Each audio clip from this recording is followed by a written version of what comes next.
C'est parti pour 20 km jusqu'à Pamplona. Et aujourd'hui, il va encore faire chaud. Salut le chat.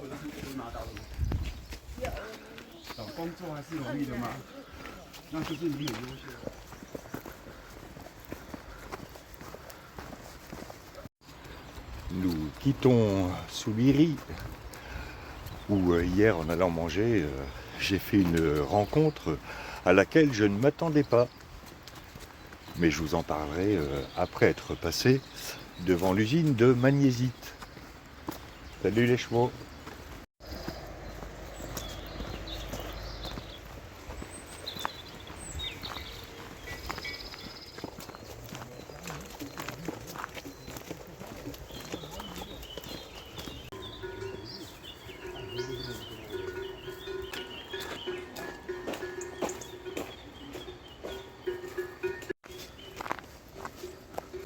On va passer devant l'un des gisements remarquables en Europe de magnésites, qui est du carbonate de magnésium, qui est utilisé pour faire des briques réfractaires, mais aussi comme complément alimentaire, et puis comme poudre anti-transpiration pour les gymnastes et les grimpeurs.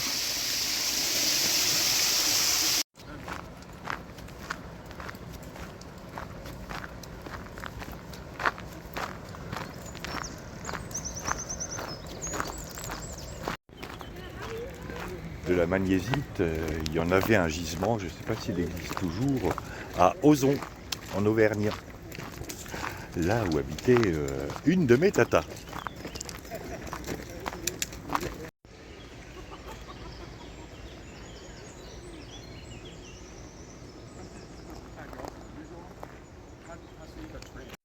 Je crois que c'est le gros employeur de la région.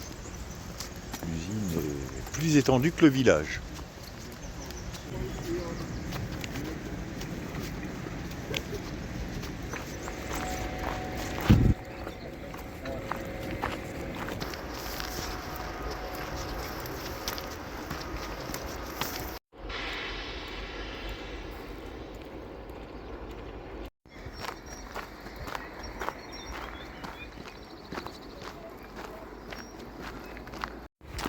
Il faudrait que je regarde sur une photo satellite l'étendue de toute cette exploitation qui fonctionne depuis 70 ans.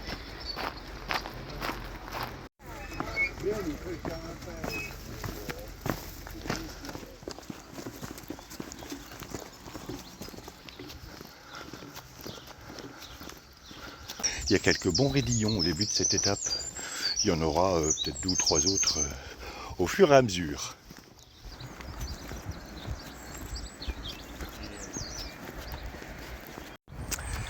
Bien, quelle est donc cette rencontre imprévue que j'ai faite hier en allant manger à la cafétéria Polideportivo, la cafétéria du centre sportif.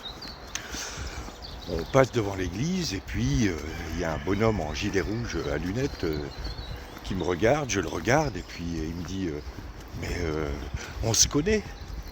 Et c'est vrai que sa tête me disait quelque chose. Je réfléchis 2 minutes et puis je lui dis Via de la Plata. Il me dit oui, Via de la Plata. Et c'est vrai qu'on était ensemble l'an dernier sur la Via de la Plata, où on a fait quelques étapes ensemble, on s'est retrouvés dans certains gîtes, on s'est croisés avant de se perdre de vue. Et c'est complètement inattendu parce que il n'habite pas Soubiri et il était ici comme volontaire pour ouvrir l'église et la faire visiter.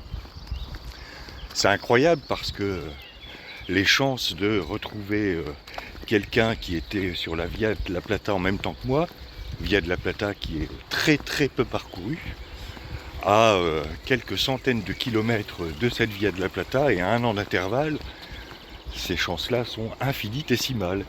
Du coup, on a discuté un moment et on était bien content de se retrouver. Ça, c'est la magie du chemin.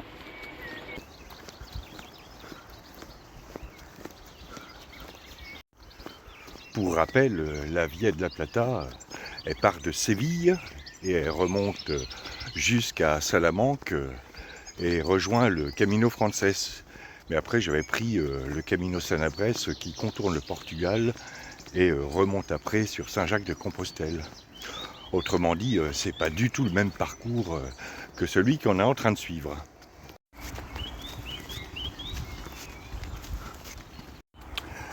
Voilà, c'était la rencontre improbable de cette étape, enfin de l'étape précédente. Ah, ça monte. Ah, ça va plaire à Clémentine. Parce qu'il y a des poules à long cou et à bec plat.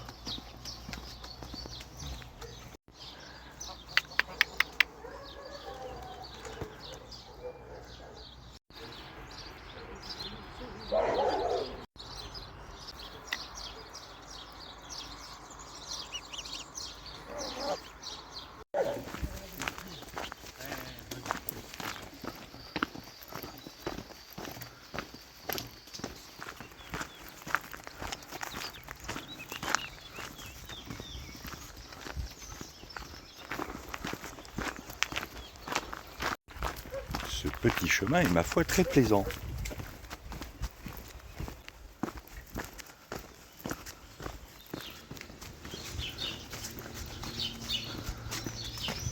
Le cheval là, qui est juste devant, il est alezan.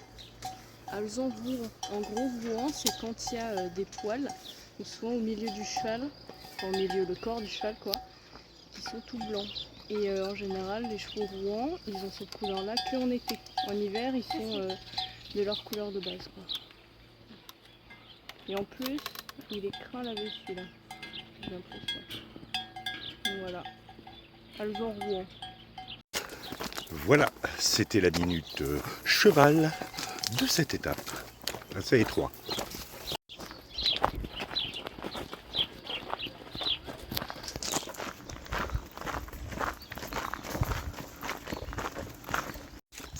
Je sens poindre une envie de second petit déjeuner.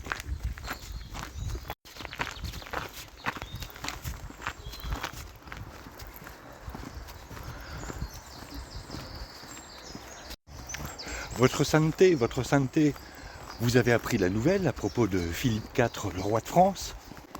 Qu'est-ce qu'il nous veut encore, le bouffeur d'escargots ?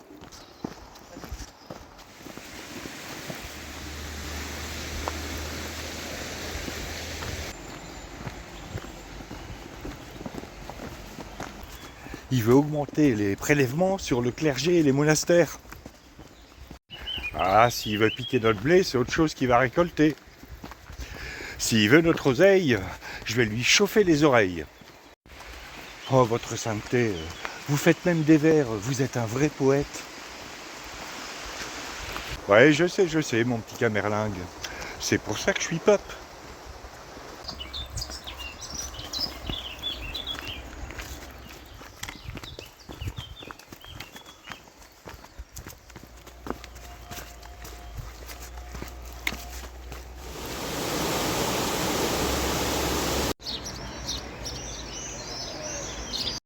Pause, second petit déjeuner.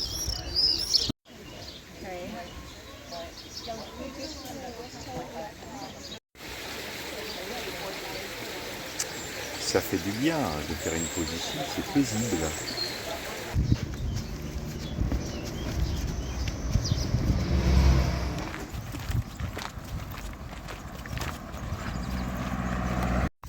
Bien, après cette pause second petit déjeuner, il est temps de repartir et il nous reste 11 km à faire.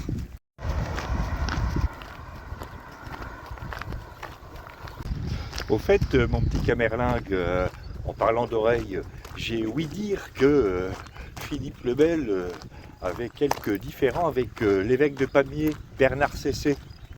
C'est-à-dire que, si je puis me permettre, votre sainteté, Bernard Cessé, il a un petit peu exagéré. Parce qu'il a incité des barons à se soustraire à l'autorité du roi. Et forcément, ça s'est su. Et le roi a demandé à Bernard Cessé de cesser tout de suite.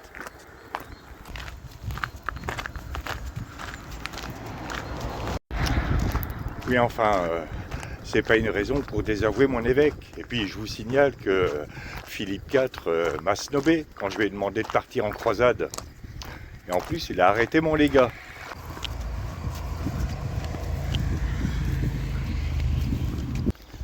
Le bouffeur d'escargots, je vais le menacer de l'excommunier, ça va le calmer 5 minutes. Et nous traversons le Rio Arga, que nous avons longé pendant quelques kilomètres.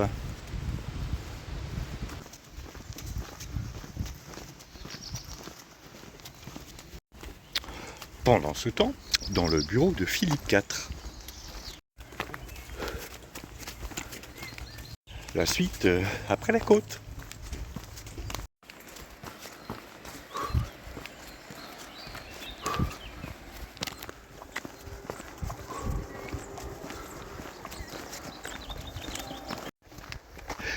Philippe IV reçoit son conseiller Guillaume de Nogaret. Ah, mon petit Guillaume, je voulais vous voir.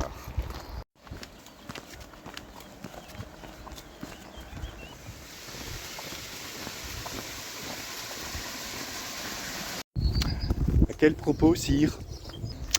À propos de Fulminator. Fulminator, sire? Connais pas? Notre Saint-Père, Fulminator, je l'ai appelé Benoît VIII. Non seulement il va nous envoyer en croisade, il veut pas qu'on augmente les impôts sur le clergé et les monastères, et puis son évêque Cécé n'a pas cessé de m'embêter.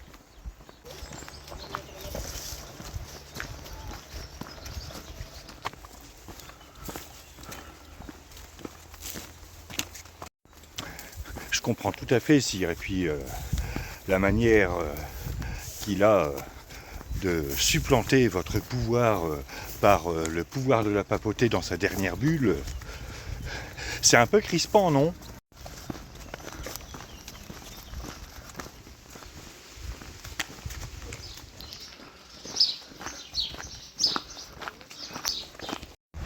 Justement, mon petit Guillaume, j'ai préparé une missive pour demander la tenue d'un concile extraordinaire en vue de destituer notre Saint-Père. Et c'est vous qui allez vous charger du boulot. Avec grand plaisir, sire.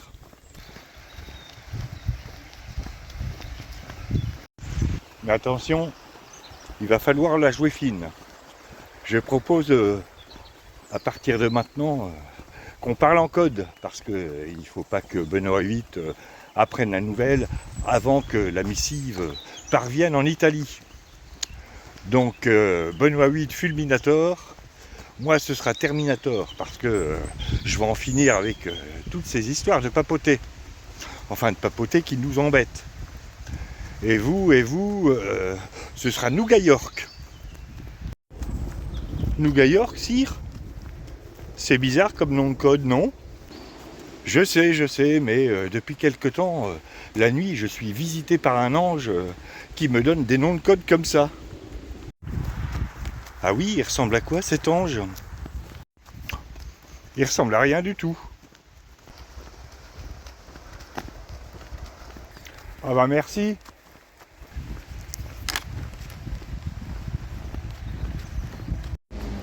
Ah au fait, en Italie, vous serez contacté par un type du nom de Colonna. Nom de code FLNC. Comme ça grossira vos troupes. Que se passera-t-il en Italie pour Nougat York et FLNC? Eh bien, vous le saurez après la grosse côte.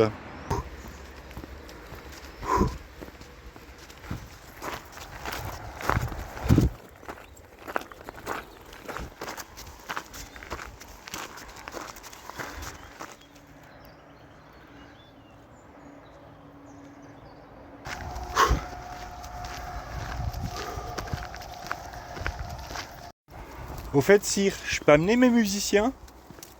Si vous voulez, mais seulement les instruments à cordes. Si le pape résiste, on le mettra au violon.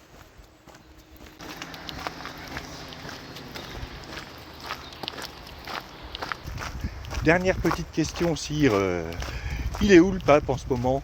Dans sa résidence d'été? À Anagni? Anagni? Anagni? De toute façon, on s'en fout. Montrez-leur que vous n'êtes pas des agneaux à Anagni.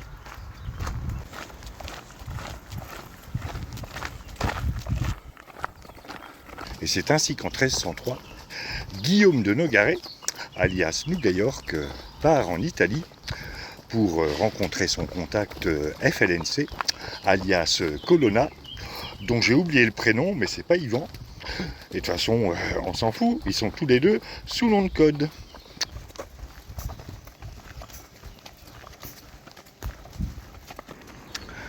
Insistant sur l'extrême discrétion à observer dans cette démarche de tentative de destitution du pape, les deux compères arrivent à Anagni à la tête de 600 cavaliers et 1500 fantassins. Ah ben aussi discret qu'une bande de 2000 croisiéristes débarquant tout d'un coup à Dubrovnik.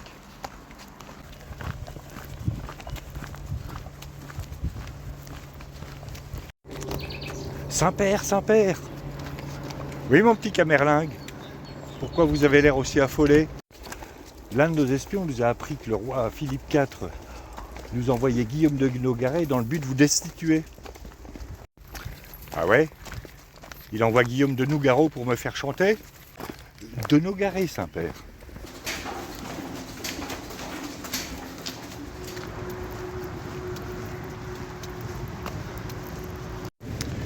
Bien, on vient de faire une petite pause jus d'orange frais qui nous a fait du bien parce que là on commence à cuire.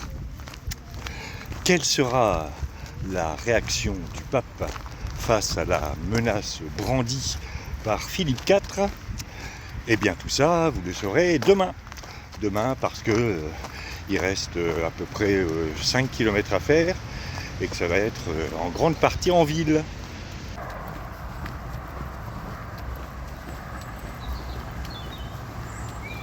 Et maintenant, ça va descendre jusqu'au faubourg de Pampelune, avant de remonter le long de la citadelle jusqu'à la vieille ville, qu'on va traverser pour rejoindre notre hébergement. Et cette fois, j'ai réservé une chambre double à 2 lits simples pour pouvoir nous reposer demain matin et pas être réveillé à 5 heures par les Coréens. Enfin, réveiller la Coréenne qui était dans notre dortoir cette nuit n'a pas fait de bruit. Si je l'ai entendu, c'est parce que j'étais déjà réveillé.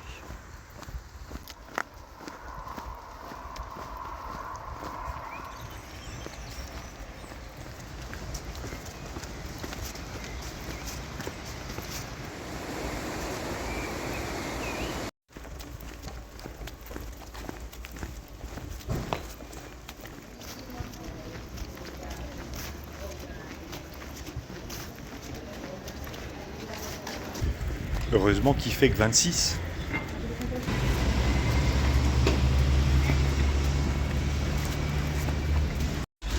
Ça fait drôle de se retrouver dans une grande ville.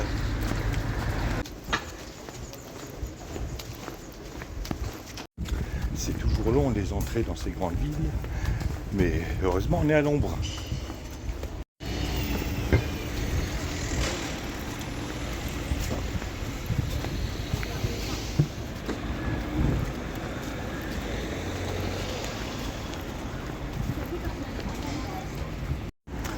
Là, il faut y aller pour rater les balisages. Voilà, on commence à apercevoir la vieille ville dans le lointain.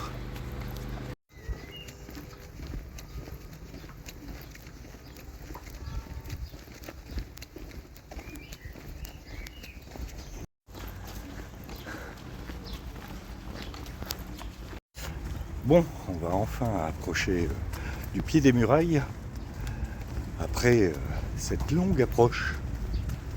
Il reste 2 jours.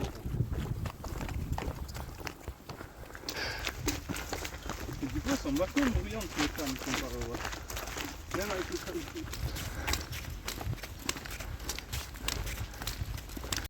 Voilà, nous sommes entrés dans la vieille ville de Pampelune.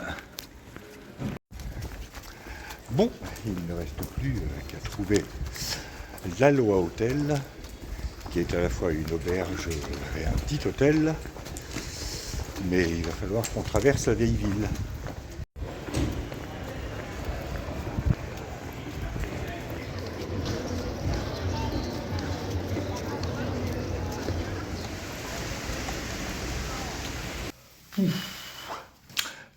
cette étape d'à peu près 21 km, parce qu'on a dû traverser une partie de la ville pour retrouver notre hébergement.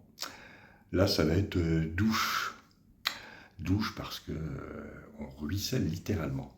Après, on ira manger. Et demain matin, ouais, grasse mat. Et là, dans cet hôtel, le café est gratuit. Oh, ça, c'est cool. Demain, bah, c'est repos. À demain pour de nouvelles aventures.